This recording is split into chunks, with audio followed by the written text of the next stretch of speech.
Kermit is one hell of a funny bird, right? He's going and getting zip ties from the floor, right? Now he's going to fly up with it onto there, turn around, like he does.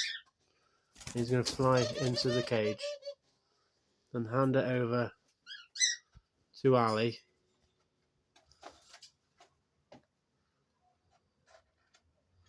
What he doesn't realise is, I swear, I think she's viewing him as being too big.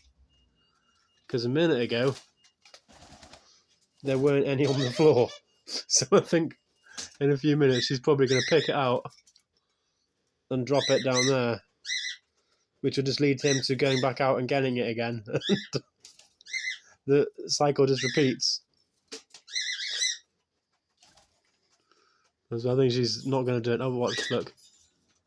I think she's waiting till he doesn't realise. I think she's been dropping them. I can't be so sure. But I think that's what's happening. Oh, these cockatiels are really loud.